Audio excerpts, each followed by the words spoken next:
Merci de votre présence pour cette nouvelle séance de séminaire. On est ravis d'accueillir pour cette avant-dernière séance de ce cycle Crise et critique.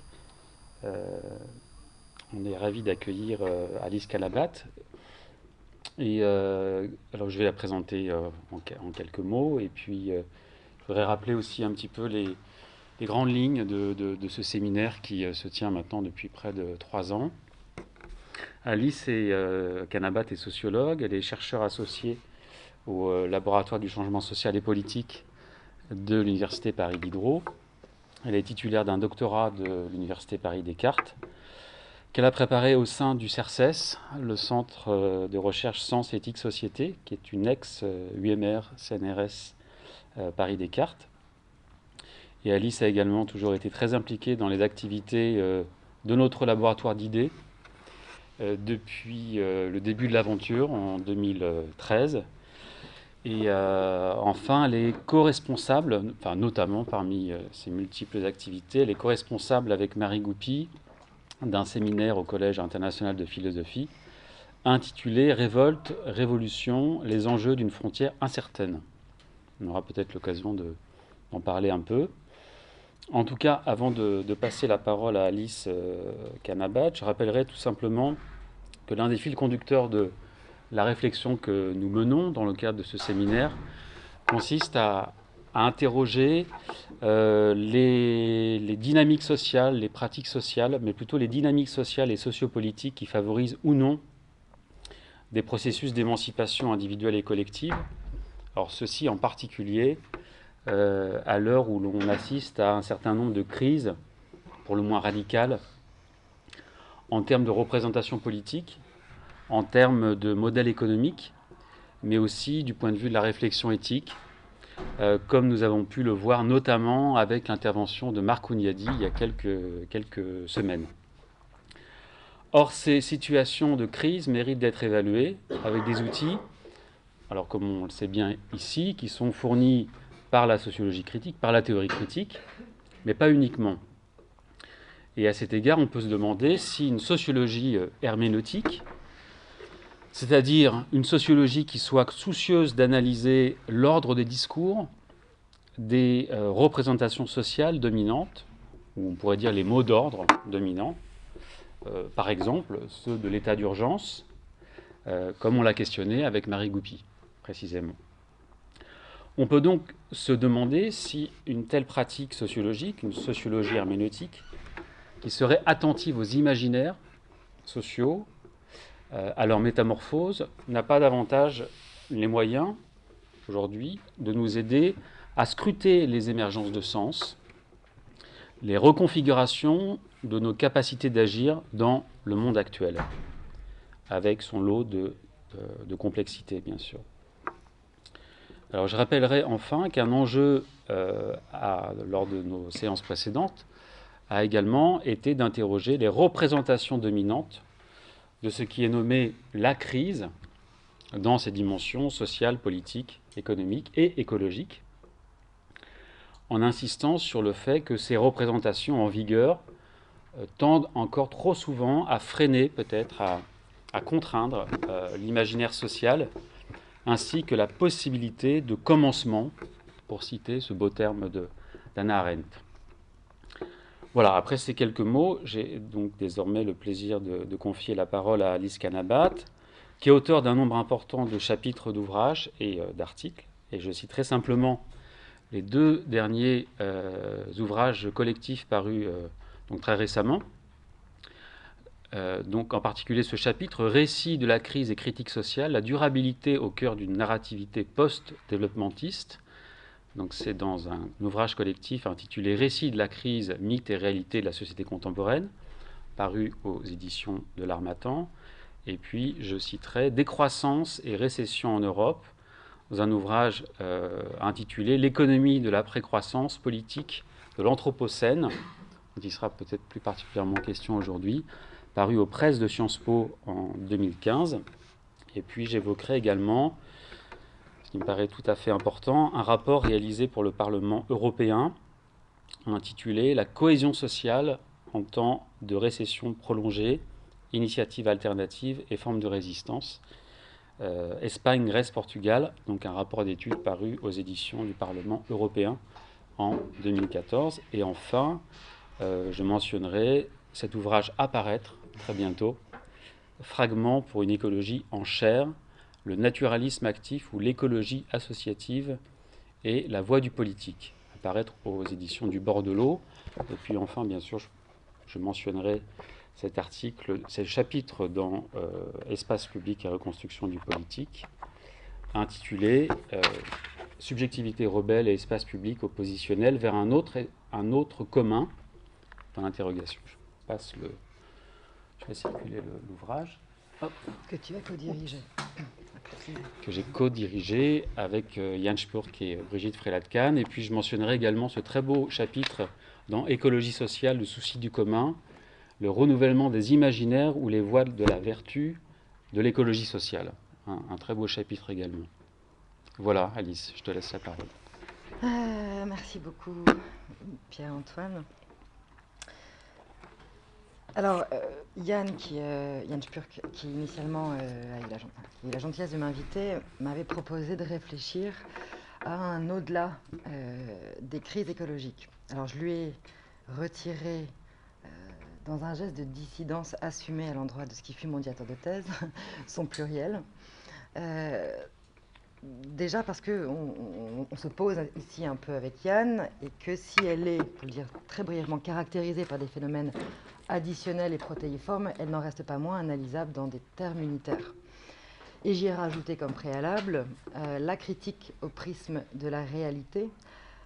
Alors, pourquoi cette affirmation pompeuse et provocante? Parce qu'il y a-t-il même une réalité en sciences sociales? Eh bien, je vais tenter de m'en expliquer. En 2012, les conclusions du 34e Congrès international de géologie, qui devait se tenir à Brisbane pendant l'été, ont été, alors je ne sais pas si vous le savez, abondamment suivies par les sciences humaines et sociales, une chose relativement étrange. Alors quel était l'objet? Eh bien, connaître le résultat de la sous-commission internationale sur la stratigraphie quaternaire. L'enjeu était de savoir, finalement, s'ils allaient ou non officiellement déclarer que la Terre était entrée dans une nouvelle époque, l'Anthropocène, supposant ainsi que l'Holocène était terminé. C'est un enjeu de taille, si je puis dire, à établir. Et évidemment, si ce changement était avéré, le second objectif était de déterminer à quelle date précise.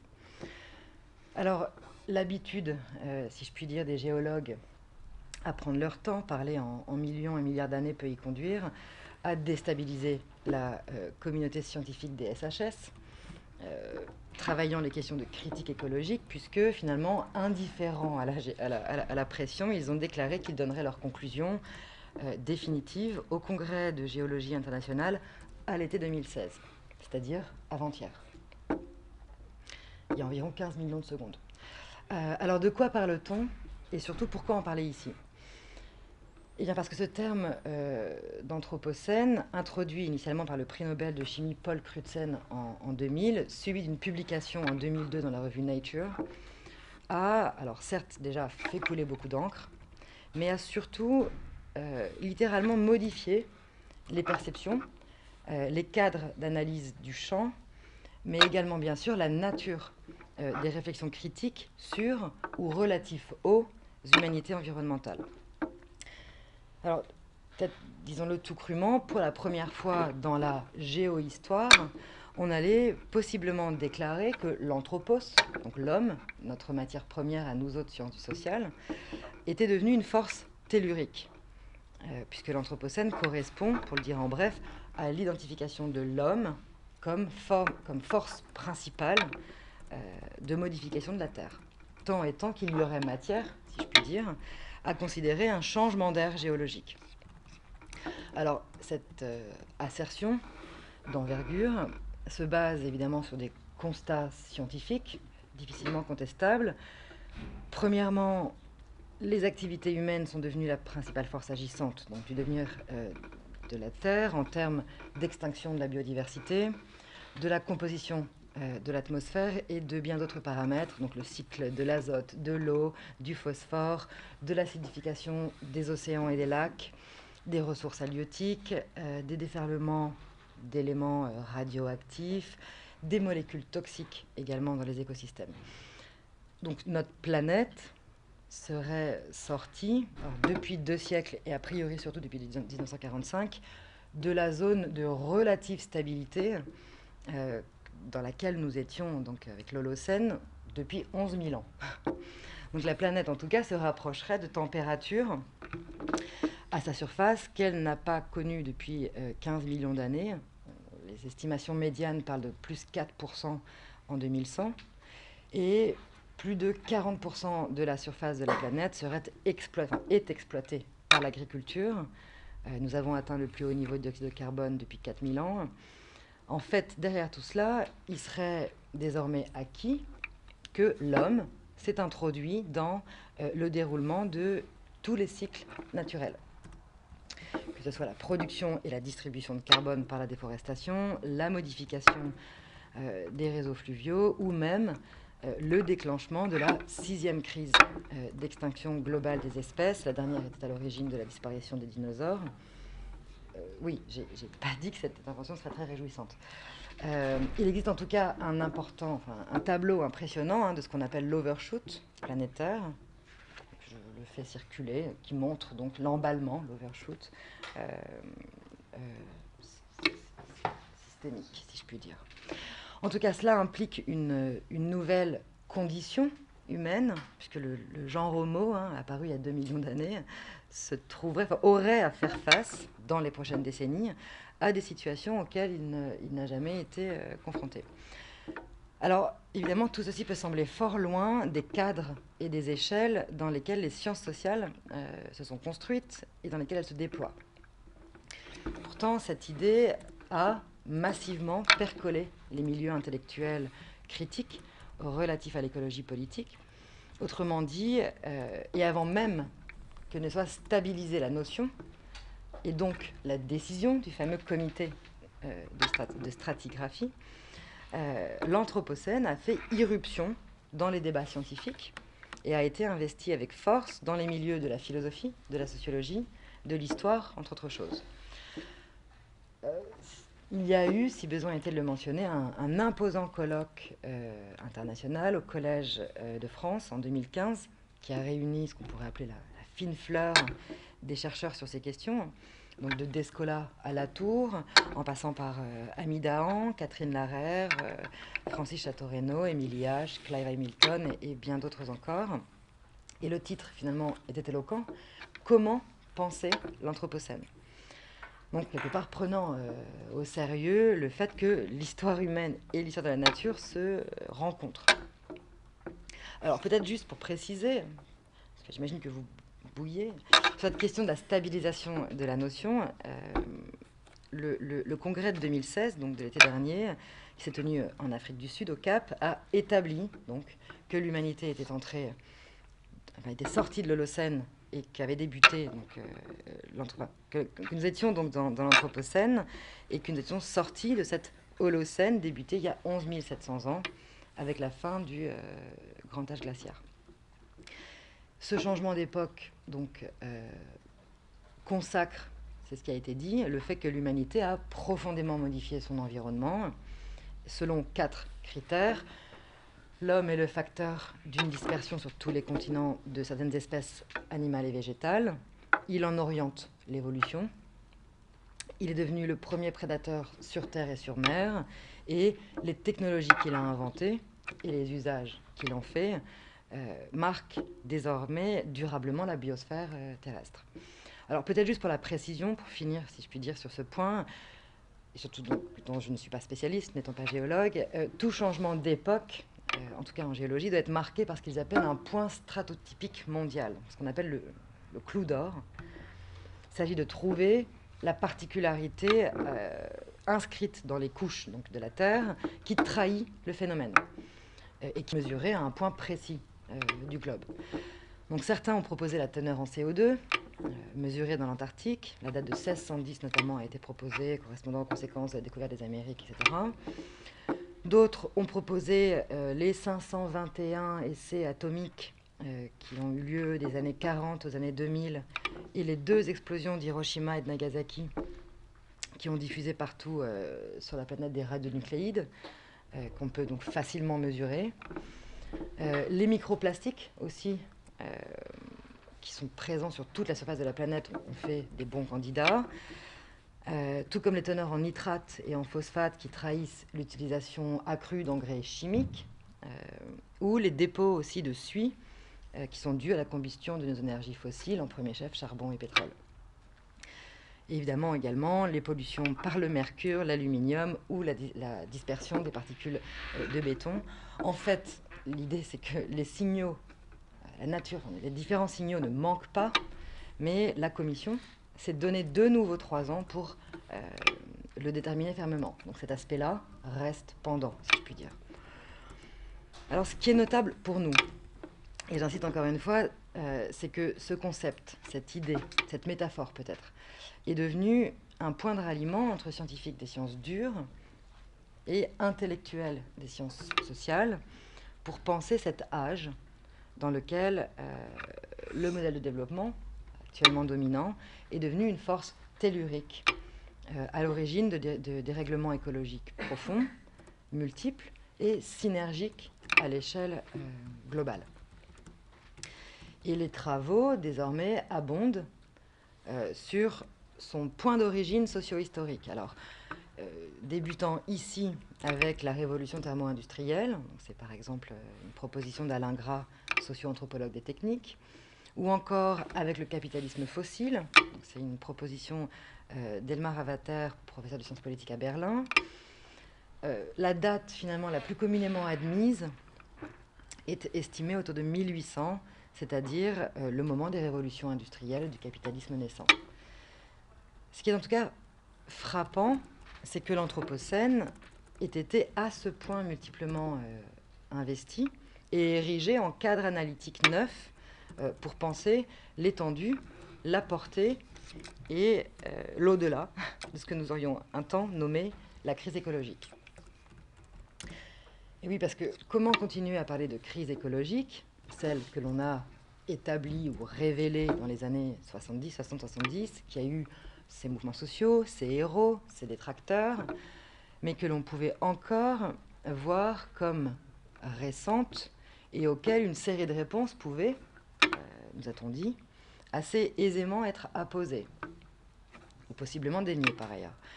Et surtout, quid d'une possible sortie de crise vis-à-vis d'un phénomène d'une ampleur si massive, tant passée, présente que future. Parce que la crise écologique, souvent par ailleurs ramenée à ses seuls déterminants climatiques, mais c'est un autre sujet, devient finalement comme un épiphénomène, comme partie d'un tout, dans la mesure où les racines de cet événement anthropocène sont a priori infiniment plus profondes, situées dans le productivisme, l'extractivisme, l'industrialisme des 2 derniers siècles, questionnant donc un rapport au progrès, à la technique et à l'économie en certains points inédits. Donc, on peut penser ici aux mots de Bruno Latour dans un chapitre d'ouvrage qu'il a écrit qui s'appelle « L'Anthropocène et la destruction de l'image du globe ». C'est sa contribution à l'ouvrage qui a été coordonné par Émile H, qui s'appelle « De l'univers clos au monde infini ». Et il dit « Les modernes, bon, c'est son truc, les modernes ont cru que leur liberté impliquait de s'arracher à toute détermination naturelle, et ils se découvrent aujourd'hui liés à la Terre par 1000 rétroactions, rattrapés par le retour de Gaïa, avec ses lois, ses limites et sa violence dans la sphère politique et sociale. » L'Anthropocène apparaîtrait donc comme le temps de la rétroaction de nos systèmes d'action, peut-être même de leur contre-productivité, si on reprend une terminologie francfortoise, initiant des formes d'aliénation jusqu'ici relativement silencieuses. Et là aussi, je vais citer Christian Hensberger, dont on a déjà parlé dans ce séminaire, qui a une formule très claire. Il dit « Il faut bien comprendre que des modèles et des modes d'être qui ont pu, tout un temps, servir de vecteurs de progrès peuvent devenir des obstacles. Le système économique que nous nous sommes choisis il y a 3 siècles pour produire notre progrès matériel et que nous avons soigneusement encadré, s'est retourné contre nous. Notre cadre d'action maximale, si je puis dire, la Terre, se trouve ainsi matériellement, factuellement, réellement, appauvri et artificialisé. Il s'agit d'un monde plus chaud, plus lourd de risques et de catastrophes, avec un couvert glaciaire réduit, des mers plus acides, plus hautes, des climats déréglés, avec son flot de souffrances humaines, de dérèglements, de déplacements et évidemment de violences géopolitiques possibles. Donc autant d'éléments qui seraient signes de notre puissance géologique, mais aussi et surtout d'une forme d'inconscience, d'inconsistance, dont il s'agit sans doute d'interroger avec force les sources. Alors, là aussi, pardonnez-moi, je fais souvent appel à mes amis, on s'en rappelle, André Gorz, qui est une figure de l'écologie politique, peu avant sa mort en 2007, avait écrit « La crise financière, la crise du travail et la crise écologique forment un tout. Elles traduisent l'épuisement du système économique dominant. Il n'est pas possible de les séparer, ni de les hiérarchiser. La menace d'effondrement du système est telle, désormais, que tout semble possible, le pire comme le meilleur. » Tout le monde, normalement, connaît cette citation, si je puis dire, parce que c'est dans celle-ci qu'il indique ensuite qu'il y aura par ailleurs potentiellement une sortie barbare ou une sortie civilisée du capitalisme et que seuls nos choix collectifs décideront finalement de la forme qu'elle prendra et du rythme auquel elle s'opérera. En tout cas, cette difficulté, voire cette impossibilité à hiérarchiser ou à séparer les éléments menant à des formes d'épuisement ou à de possibles effondrements de nos coordonnées conduit aujourd'hui les sciences sociales, et c'est l'objet de mon propos ici, à tenter d'intelligibiliser la matérialité de l'Anthropocène et à intégrer peut-être la réalité qu'elle révèle. Et ceci notamment car l'Anthropocène dépasse, excède la crise pensée comme turbulence en devenant époque, condition. Et donc je voudrais, pour ce faire, déjà proposer quelques maigres lignes de questionnement pouvant peut-être nous aider à élaborer les termes avec lesquels il s'agit d'approcher cette nouveauté pratique et théorique. Alors, intelligibiliser ce phénomène suppose peut-être déjà une déconstruction primordiale, si je puis dire, parce que le premier problème, le plus apparent, c'est celui de la responsabilité, quasi insoluble. Déjà parce qu'il n'y a aucun moyen d'unifier l'anthropos en tant que personnage générique, au point de le charger de tout ce qui s'est joué et de tout ce qui va se jouer sur cette nouvelle scène globale. Également, car il y a bien entendu, au travers de ce faux générique, des enjeux plus importants et qui deviennent évidemment très politiques. La question des responsabilités non plus intrinsèques, mais induites, c'est-à-dire par le truchement de certains types d'actions. Alors, sur ce point, Christophe Bonneuil et Jean-Baptiste Fressoz, dans cet ouvrage notamment, qui sont tous deux historiens au Centre Alexandre Coiré, je peux le faire circuler, se sont chargés d'en donner une lecture politique. Ils indiquent donc dans l'événement Anthropocène que l'Anthropocène finalement signale une bifurcation dans la trajectoire, de la trajectoire géologique de la Terre, mais causée non pas par l'homme en général, mais par le modèle de développement qui s'est affirmé puis globalisé avec le capitalisme industriel. Alors sur ce point, j'insiste peut-être, c'est que l'Anthropocène, analysé par les sciences sociales, doit se départir de ce curieux générique qui renvoie à l'humanité en tant qu'unité, une humanité unitaire qui n'est bien entendu, et là j'utilise les mots de Castoriadis, pas une idée régulatrice de la raison, mais une signification imaginaire politique qui anime un projet politique. La dite crise écologique devient ici en tout cas le phénomène visible mais terminal d'un processus infiniment plus long. Et j'en viens donc au second point définitionnel, cette fois-ci relatif aux conceptions que nous nous faisons d'une crise. Et donc, aux représentations qu'elle suscite et aux effets de conscientisation qu'elle qu'elle va ou non générer.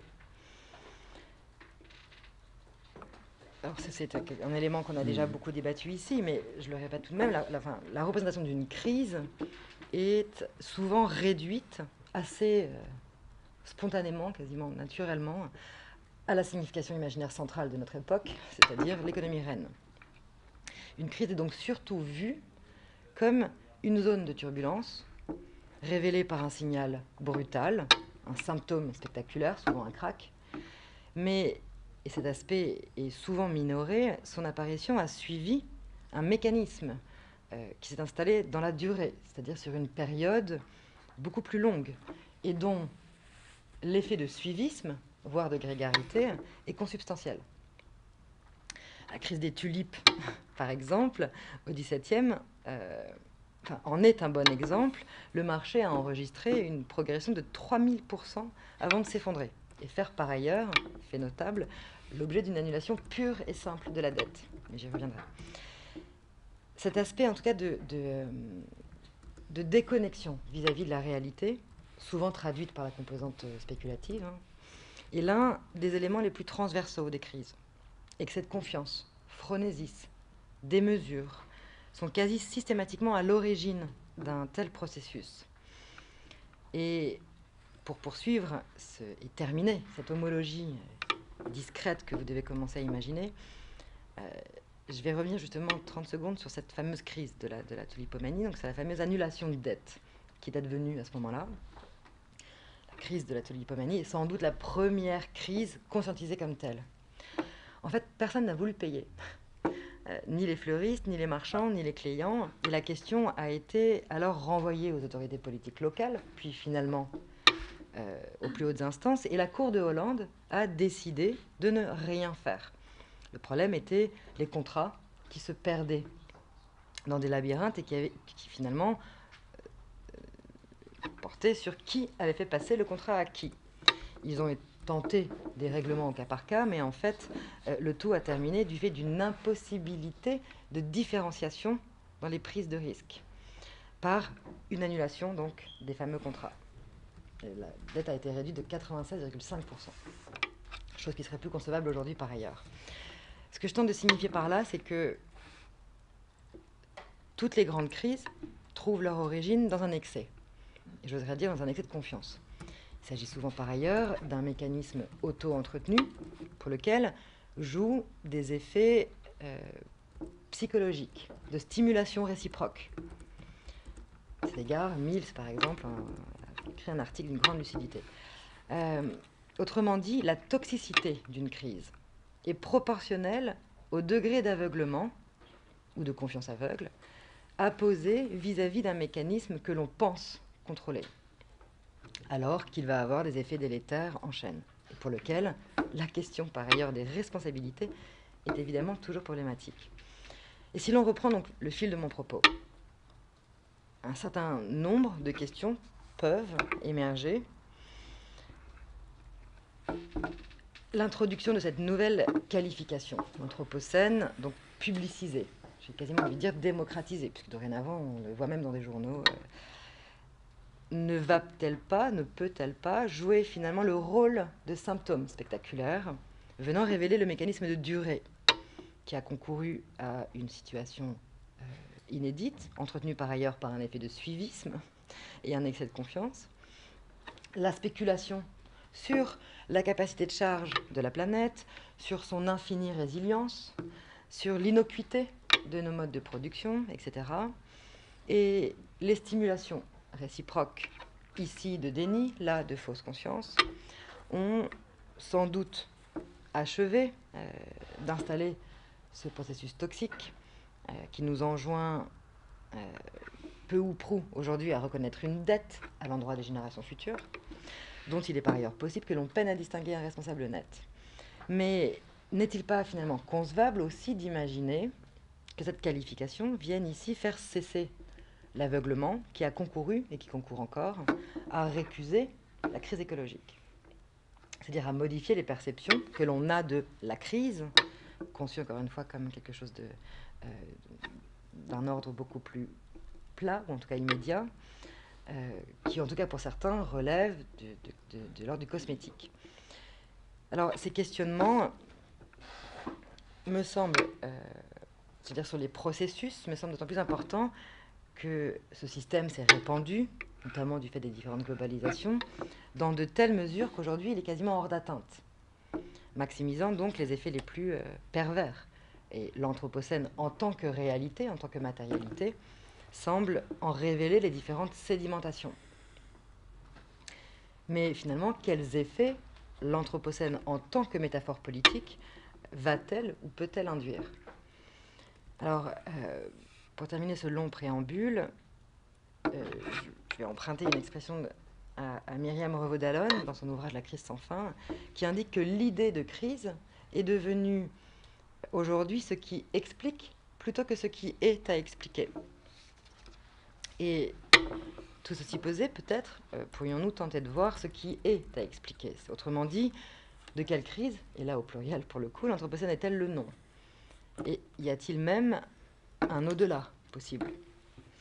Et pour ce faire, c'est-à-dire pour initier un dégagement salutaire, je voudrais déjà rappeler juste que, on l'a aussi dit à plusieurs reprises dans ce séminaire, mais que le mot crisis, qui est à la racine à la fois de la crise et de la critique, se rapporte initialement à l'interprétation du vol des oiseaux et des songes, c'est-à-dire l'idée d'une évaluation qui vise à distinguer, à séparer, à passer au crible. C'est donc également l'idée de la décision. Alors longtemps, le mot n'a été rapporté qu'à la médecine, au champ de la médecine. C'est le moment où il faut décider d'un traitement pour le malade, parce que sa phase est critique, décisive. Et donc ça renvoie aussi à une temporalité, c'est-à-dire à un moment précis où il faut faire preuve de discernement et opérer des choix. Alors, saurions-nous finalement, avec l'introduction de ce terme et de cette réalité anthropocène, d'une certaine manière dans le double moment de la crise et de la critique? Et qu'avons-nous alors à évaluer et sans doute à déconstruire? Alors, je voudrais proposer de revenir sur trois objets qui me semblent prioritaires à investir, c'est-à-dire peut-être les éléments qui sont les plus manifestement, il y en a bien d'autres, à interroger pour viser, ou tenter de viser d'ailleurs, un au-delà. Alors sans doute, y a-t-il en premier lieu à opérer ce que j'appellerais un inversement épistémologique, voire un replacement ontologique. Parce que le cercle que l'Anthropocène finalement dessine indifféremment autour des humains et de la nature modifie radicalement la définition de la nature, de cette dernière, qui était auparavant conçue comme l'arrière-plan de nos activités et de la pensée humaine. Donc l'Anthropocène, je pense, nous pousse à réinterroger le placement, quasiment cosmologique, qui a été historiquement réglé par le projet de raison qui a animé la modernité et qui consistait en la construction d'une discontinuité absolue, donc une séparation ontologique entre l'homme et la nature, entre les sujets et les objets. Autrement dit, en rendant explicite une forme de continuité entre l'environnement et les activités humaines, l'Anthropocène révèle in fine que la modernité a été l'âge de la constitution de l'humanité comme strate géologique. Dit encore autrement, le devenir historique de l'homme, qui a animé la modernité occidentale, vient comme à croiser ce contre quoi il avait posé son mouvement, la domestication de la nature comme marque de la civilisation. Donc ça suggère, je pense, une plongée critique vis-à-vis des délimitations inaugurées à travers la modernité entre l'espace de la raison et son projet politique. Mais aussi, l'Anthropocène introduit évidemment une nouvelle précarité dans les divisions épistémologiques et les grands partages que la modernité avait imprimés dans le monde, ce qui rajeunit à cet égard la dite anthropologie symétrique initiée dans les années 90 par Bruno Latour, ou son idée plus récente de parlement des choses, qui est un texte donc humain et non humain. Le deuxième élément concerne, me semble-t-il, l'idée d'opérer un déplacement critique, que je voudrais dire magistral, vis-à-vis de nos catégories d'entendement. Puisque l'Anthropocène oblige à penser différemment, alors la séparation entre nature et culture, mais également entre environnement et société. Il suppose donc d'introduire évidemment de nouvelles humanités environnementales, ce qui est déjà pour partie le cas. Institutions, pouvoirs, économie et mode de vie ont des conséquences manifestement irréversibles, qu'il convient donc d'interroger. Autrement dit, pour comprendre ce processus d'irréversibilité, il faut analyser en profondeur les agissements anthropocéniques, c'est-à-dire expliquer la corrélation entre l'agir de notre civilisation et les modifications que cela provoque, en déconstruisant notamment les choix politiques et économiques qui ont été effectués au cours de ces 2 derniers siècles. Introduire ce que Bonneuil et Fressoz appellent des grammaires réflexives, qui permettent donc d'expliquer ces changements ces changements géologiques, à partir d'un éclairage historique, en reprenant donc par exemple à leur prémisse les processus socio-économiques et politiques qui nous y ont menés. Par ailleurs, et conséquemment, ce générique, que j'ai déjà mentionné brièvement, pose évidemment des problèmes de taille, celui de penser une humanité indifférenciée, avec un système économique et politique monolithique. Donc il est évidemment important, et là aussi c'est déjà pour partie initié, d'historiciser et de sociologiser l'Anthropocène pour ne pas succomber à une approche trop caricaturale et à une incrimination générale. Mais il est sans doute tout autant de questionner les opérateurs et donc de géographiser, si je puis dire, l'Anthropocène. C'est-à-dire finalement, alors opérer ce que Gabriel Roquil appelle une forme de contre-histoire, non pas dans le sens d'une histoire alternative, mais dans le sens d'une idée de rompre avec l'imaginaire historique dominant qui impose une image hégémonique du temps et sur la totalité du monde, qui a des conséquences donc considérables en termes social, politiques, économiques et ici magistralement écologiques. C'est-à-dire finalement intégrer une forme de géographie du présent qui n'estompe plus les différences.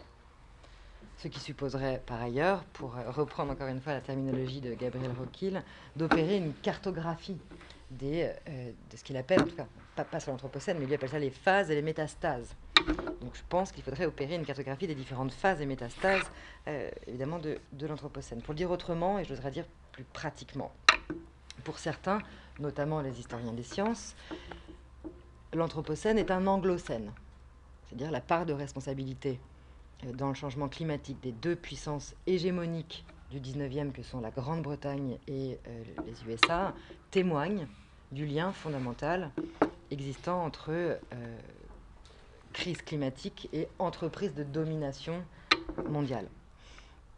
Pour d'autres, notamment les courants marxistes, notamment au niveau de la critique de la valeur, il s'agit d'un capitalocène, c'est-à-dire d'une dynamique socio-historiquement spécifique, aux conséquences écologiques également spécifiques, et donc celle du capitalisme. Sur ce point, je préciserai juste que cette lecture, qui consiste donc à relire l'histoire du capitalisme au prisme non seulement des effets sociaux négatifs de sa globalisation, mais aussi simultanément de ses métabolismes matériels insoutenables, introduit finalement l'idée d'Anthropocène comme la seconde contradiction du capitalisme, c'est-à-dire son incapacité à maintenir les conditions de la vie sur Terre, écologique d'une vie sur Terre. Et cette perspective présente l'intérêt d'inscrire la matérialité des flux de matière et d'énergie et des processus écologiques dans une histoire critique du capitalisme, et permet par ailleurs de repenser la croissance occidentale des 2 derniers siècles en termes d'échanges écologiques inégaux. Et sur ce point, je précise juste qu'il y a eu un très récent numéro de la revue Actuel Marx, paru là, 15 ou 16 mars dernier, qui portait sur marxisme écologique, et au sein duquel Dipesh Chakrabarty, Stéphane Haber et Paul Guilibert ont proposé un chapitre intitulé « Réécrire l'histoire depuis l'Anthropocène ». Donc il s'agit en tout cas, me semble-t-il, de évidemment poursuivre ces efforts de qualification et de régionalisation. Alors ici encore, je le cite parce qu'il travaille beaucoup dessus, Latour étudie ce que lui appelle les zones critiques de l'Anthropocène. Je ne développerai pas. Enfin, le gros morceau, si je puis dire, il convient, me semble-t-il, de revenir sur l'émergence historique de l'idéologie du progrès et de la représentation d'un temps linéaire qui l'accompagne. Autrement dit, opérer une vaste théorie critique du progrès. Et ce sera donc l'objet de ma dernière partie. Alors, on parle ici ou là du renouveau de la théorie critique. On avait eu, c'est pour partie vrai, on avait eu Bruno Frère dans ce séminaire qui est venu nous en parler. Mais elle reste assez souvent, me semble-t-il, en tout cas si l'on prend les représentants majeurs des 30 dernières années, très dépendante, s'ils m'entendaient, du monde établi, institué. Elle illustre, elle explique, elle dévoile les dynamiques névralgiques du monde social contemporain. Alors ici, l'agir communicationnel, là, la reconnaissance. Mais elle n'en débusque pas, ou trop faiblement, me semble-t-il, sa négativité intrinsèque. Il y a par ailleurs souvent la tentation de la tour d'ivoire, mais c'est un autre sujet. Or, il me semble qu'à de nombreux égards, des objets et phénomènes émergents enjoignent des déplacements exigeants et parfois iconoclastes, visant à resituer la pensée dans l'immanence de réalités matérielles. Et là, j'emprunte les propositions très fortes, initiées par Pierre-Antoine Chardel et Gabriel Roquil autour de ce qu'il nomme la sociophilosophie. Il s'agit in fine de mettre en lumière la façon dont l'interprétation du monde actuel peut être mise à contribution dans sa transformation radicale. Une critique qui vise donc évidemment à redéfinir les angles de perception de nos environnements complexes, politiques, économiques, éthiques, ontologiques, vis-à-vis d'un, c'est comme ça qu'il l'appelle, d'un réel social concret qui n'a finalement jamais subi sans doute autant de transformations. Et ce n'est qu'à ce prix de radicalité, c'est-à-dire de reprise à la racine, me semble-t-il, qu'il est concevable de bouger les classifications traditionnelles. Certaines, nous l'avons vu, sont puissamment mises à mal par l'Anthropocène, les paramètres conceptuels établis, mais aussi et surtout d'envisager les déplacements, les lignes de fuite vis-à-vis d'imaginaires institués qui sont hautement délétères, manifestement hautement délétères. Donc il ne s'agit pas que de faire appel à l'appareil critique de la théorie critique, c'est un prérequis, si je puis dire, mais d'un renouvellement de démarche critique vis-à-vis, face à des conjonctures neuves et à laquelle nous enjoignent en tout cas les phénomènes que nous rencontrons aujourd'hui, sur le plan écologique, social, économique et politique. Alors évidemment, loin de moi l'idée d'être en mesure de proposer aujourd'hui, et à ce stade, si je puis dire, ce que je serais tenté donc de nommer une sociophilosophie critique du progrès. Mais là aussi, je voudrais, si vous le voulez bien, situer l'espace à l'intérieur duquel elle pourrait, me semble-t-il, en tout cas, être initiée. Et bien sûr, mobiliser Walter Benjamin, qui fut sans doute l'un des critiques les plus acerbes de ces enjeux, pour peut-être mieux voir les enjeux de réactualisation à laquelle notre conjoncture anthropocénique nous conduit. Alors, pour le dire de manière succincte, et vous m'en excuserez, et imagée par ailleurs, au XIXe, l'idée de progrès devient finalement synonyme d'innovation, joignant l'idée vertueuse de potentialité à celle ambiguë de puissance. Sciences et culture technique vont devenir finalement le lit à l'intérieur duquel vont prospérer nos idéaux, prospérer mais également se figer, s'endormir. Et au cours du XXe, le dit développement s'y adjoint et nous voilà quelque part contractuellement liés destin scellé dans une forme de communauté universelle. Et le chemin est tout tracé, linéaire. L'horizon est celui du déploiement. Et langage, idées, mœurs s'y conforment. Le dit progrès de l'humanité connaît alors une route et une seule, laissant donc confusément se superposer idées et réalités, et dont la source réelle est infiniment complexe à établir. Et Walter Benjamin a été à cet égard un des premiers à explorer les contradictions de ce continuum. Dans sa 13e thèse sur le concept d'histoire, il écrit, je le cite, « Dans sa théorie, et plus encore dans sa pratique, la social-démocratie a été guidée par une conception du progrès qui ne s'attachait pas au réel, mais émettait une prétention dogmatique. Le progrès tel qu'il se peignait était premièrement un progrès de l'humanité elle-même, non simplement de ses aptitudes et de ses connaissances. Il était deuxièmement un progrès illimité, correspondant au caractère indéfiniment perfectible de l'humanité.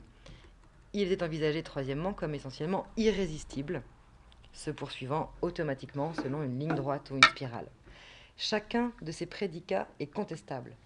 Chacun offre prise à la critique, mais celle-ci, si elle se veut rigoureuse, doit remonter au-delà et s'orienter vers quelque chose qui leur est commun. L'idée d'un progrès de l'espèce humaine à travers l'histoire est inséparable de celle d'un mouvement dans un temps homogène et vide. La critique de cette dernière idée doit servir de fondement à la critique de l'idée de progrès en général.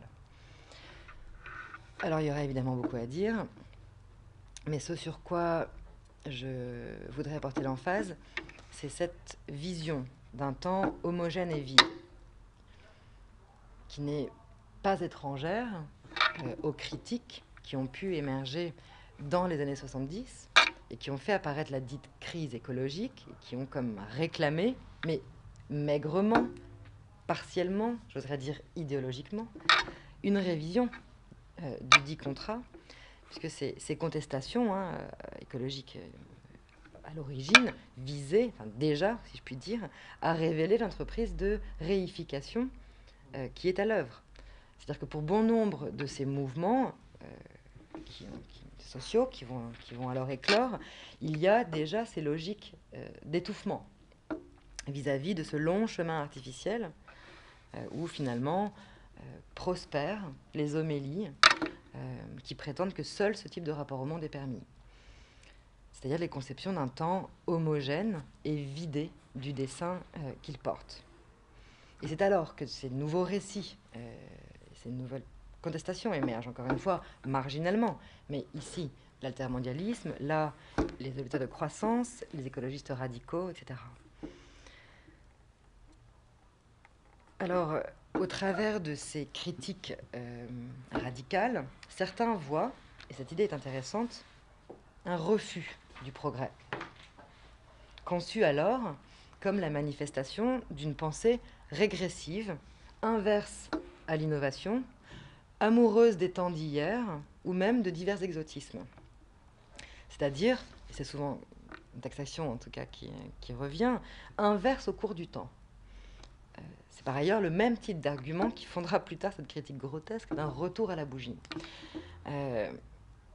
Les analyses plutôt portant donc sur l'incohérence du progrès, du dit progrès, ou du continu, de cette vision, du continuum de cette vision, ou du dit progrès normatif, sont systématiquement vus comme des entreprises de sape.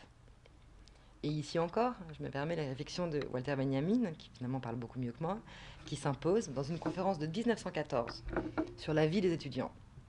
Il présente déjà les lignes de force de cette trajectoire et il indique, donc je le cite, que, confiante en l'infini du temps, une certaine conception de l'histoire discerne seulement le rythme, plus ou moins rapide, selon lequel hommes et époques avancent sur la voie du progrès. D'où le caractère incohérent, imprécis, sans rigueur de l'exigence adressée au présent. Ici, au contraire, nous allons considérer l'histoire à la lumière d'une situation déterminée qui la résume comme un point focal. Les éléments de la situation finale ne se présentent pas comme informe tendance progressiste, mais comme des créations et des idées en très grand péril, hautement décriées et moquées, profondément ancrées en tout présent. La tâche historique est de le rendre visible et de le faire triompher dans le présent. Or, si l'on en décrit pragmatiquement des détails, institutions, mœurs, loin de circonscrire cette situation, on la laisse échapper. Elle n'est saisissable que dans sa structure métaphysique.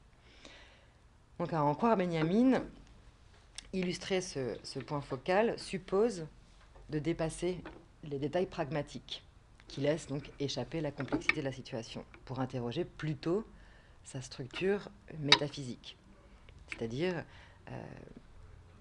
visant la connaissance du monde, des choses ou des processus en tant qu'ils existent au-delà de l'expérience que nous en avons. Et à cet égard, la non-philosophe que je suis aurait tendance à considérer, pour pierre d'achoppement, l'importance d'interroger, pour s'en émanciper, les catégories mêmes avec lesquelles nous posons la question. Les signes qui président, ça va beaucoup plaire à Arnaud, au langage sont suivistes, grégaires, et en chaque signe dort un monstre, le stéréotype, comme disait Barthes, et donc un stéréotype qui nous rend maîtres et esclaves de nos langages, dans une confusion finalement difficile de servilité et de pouvoir. C'est en cela que la langue est dite fasciste. Elle est toujours susceptible de fossiliser les idées, ici, dans une vision de l'histoire déterminée, rendant donc impossible finalement d'approcher sa structure métaphysique. Et je vais le dire autrement, prétendre qu'une déconstruction du progrès et de ses écueils fait de ses auteurs des anti-progressistes ou des apôtres d'un retour à la bougie est d'une certaine manière aussi fascisant que neutralisant. Alors bien sûr, le geste est coûteux, infiniment même, et objet d'incessants et mortifères reports. Et là, on peut penser à Jean-Pierre Dupuy dans son ouvrage Pour un catastrophisme éclairé en 2002, qui indique remettre en cause ce que nous avons appris à assimiler au progrès aurait des répercussions si phénoménales que nous ne croyons pas ce que nous savons pourtant être le cas. Il n'y a pas d'incertitude ici, ou si peu, elle est tout au plus l'alibi. Mais l'incertitude aujourd'hui levée, si je puis dire, puisque l'Anthropocène s'en est d'une certaine manière chargé. Quel horizon avons-nous? Parce que si on a été un temps pétri de l'absolue certitude, donc que nous sommes maîtres et possesseurs de la nature, maîtres et possesseurs du sens de l'histoire, de sa direction, de ses nécessités. Puis l'économisme s'est chargé de personnifier l'éloquence, la connaissance qui reconnaît et qui fixe le bon et le mauvais. Il nous faut désormais opérer des basculements forts de représentation, décoloniser les imaginaires, et ceci notamment afin peut-être de rendre à nouveau l'avenir désirable. C'est le sous-titre d'un essai de Peter Wagner qui s'appelle « Sauver le progrès », et le sous-titre, donc « Rendre l'avenir à nouveau désirable », au sein duquel, dans cet essai, il distingue, et cette idée me semble-t-il est intéressante, le progrès entendu comme processus et le progrès entendu comme lutte. Le progrès méprisable de l'hyperdomination et du saccage de notre lieu de vie, pour le dire très crûment, et le progrès désirable de la marche en avant. Et cette distinction est d'autant plus importante que si l'idée de progrès a guidé l'action sociale et politique moderne depuis les Lumières, elle s'est aujourd'hui considérablement affaiblie, le doute légitime vis-à-vis de ce progrès, en particulier technique et économique, a renforcé à son insu le discours hégémonique sur l'absence d'alternative et sur la fin de l'histoire. Donc réinvestir l'idée de progrès doit aujourd'hui passer par un travail d'interprétation critique du monde. Et la réflexion, me semble-t-il, doit en tout premier lieu porter sur les effets de des mesures de nos projets de développement dans l'exploitation de la nature et des êtres humains qui ne cessent de s'intensifier. Alors, pour la touche d'optimisme, peut-être, ces basculements de représentation pour partie existent. Ils s'incarnent dans des propositions visant notamment des formes de sobriété, donc qui oppose finalement au temps du calcul économique une approche du temps faite de modestie, de précaution, tentant de réinstituer une certaine chaleur affective, opposée à l'anonymat des logiques individualistes, productivistes et consuméristes. Autrement dit, ne visant pas à faire mourir le progrès, mais à le rendre humain, c'est-à-dire à lui retirer ses attributs déifiés, et encore une fois, qui vise à recharger le signe, si on reprend cette idée de Barthes. Barthes avait, dans sa leçon inaugurale au Collège de France, dit « Ne voyons pas le pouvoir qui est dans la langue, parce que nous oublions que toute langue est un classement. » Initier donc une sociophilosophie critique du progrès à l'heure de l'Anthropocène consiste sans doute, prioritairement, si je puis dire, à revenir sur nos classements, à les désartificialiser, à reconnaître au progrès d'autres attributs, parce que, il ne faut pas se tromper ici, je crois, l'Anthropocène, en tant que catégorie conceptuelle et en tant que réalité, ne vient pas fermer l'histoire, mais l'ouvrir, même si ça suppose en effet de lever nos alibis. Et à cet égard, pour conclure, je vais revenir un dernier instant à Benjamin, qui était aussi le penseur de la catastrophe. Il était préoccupé par les menaces que faisait peser sur l'humanité le progrès technique et économique. Rien d'ailleurs n'était plus dérisoire à ses yeux que l'optimisme béat, notamment des partis bourgeois, cet optimisme sans conscience, inspiré par l'idéologie du progrès linéaire. Pour autant, son pessimisme était actif, c'est-à-dire qu'il visait à éviter l'avènement du pire.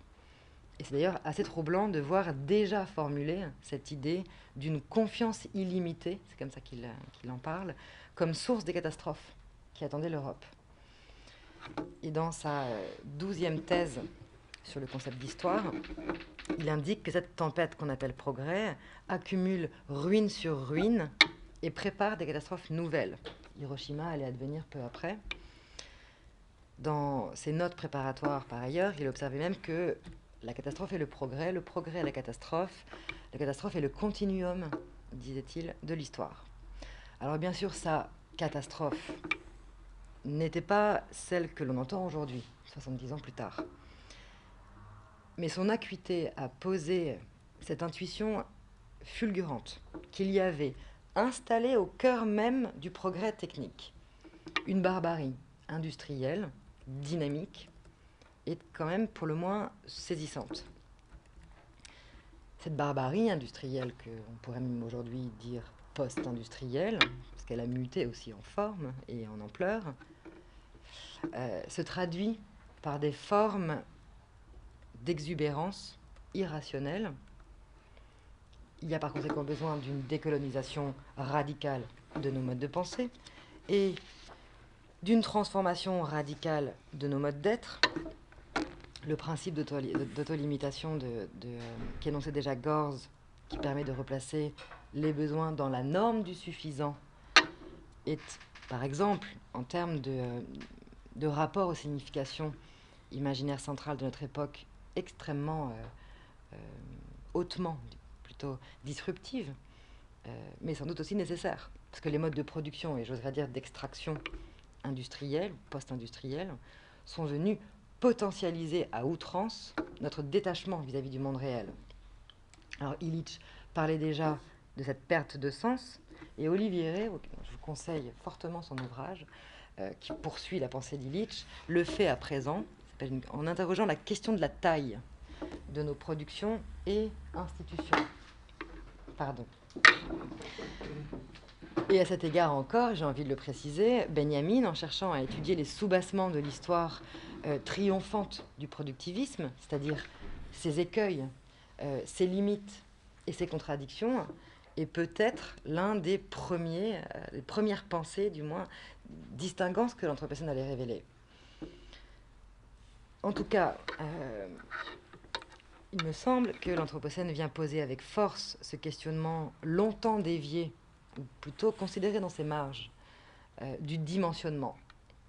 Et à cet égard, elle introduit des considérations neuves, alors permettant peut-être de faire cesser les débats faisant de la dite sobriété un retour à l'âge de pierre, ou une proposition anti-progressiste, voire autoritaire.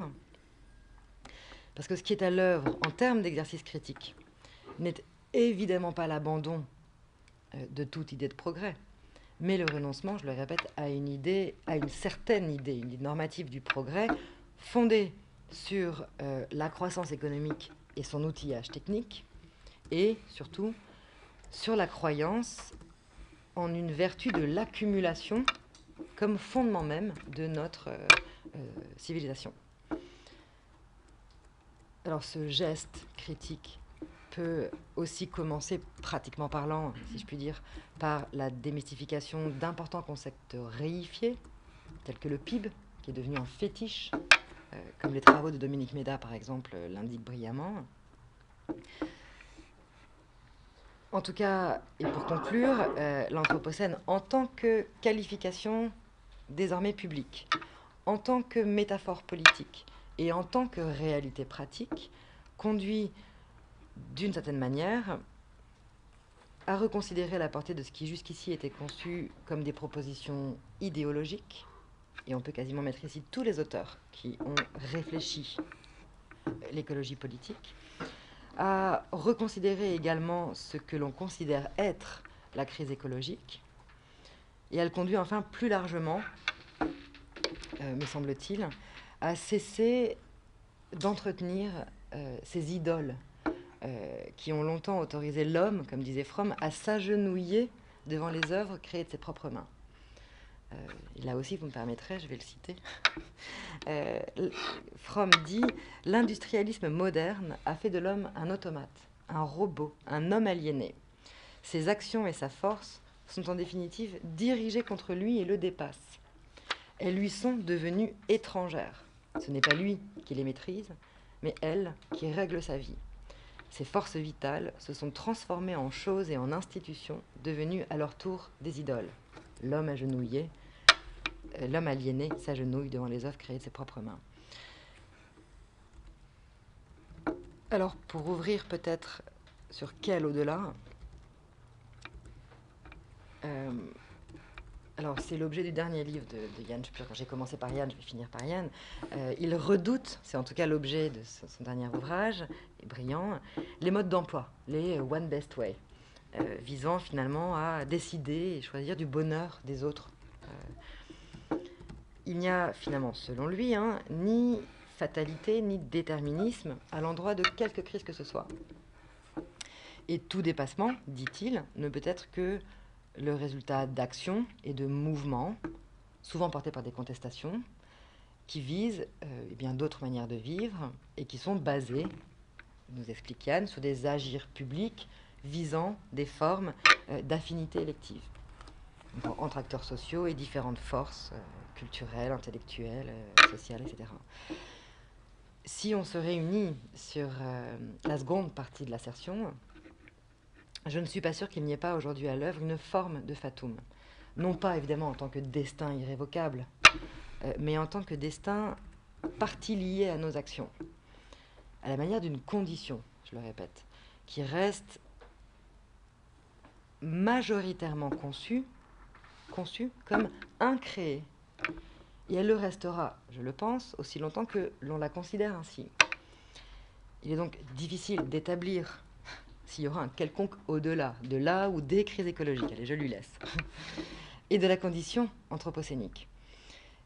Mais finalement, dans ce nouveau moment de l'histoire, il faut, me semble-t-il, déjà investir avec force la critique des processus qui nous y ont menés, et puis parier sur des renversements d'imaginaire, et des renversements de régimes d'attention, et surtout sur notre capacité à, parce que c'est finalement la donnée maximale, notre capacité à réinvestir, à nous réinvestir collectivement dans la compréhension de notre monde, une compréhension exigeante et parfois iconoclaste de notre monde, afin de reprendre la main sur les institutions et les systèmes symboliques et matériels qui ont participé à cette splendide expression, normaliser l'insoutenable.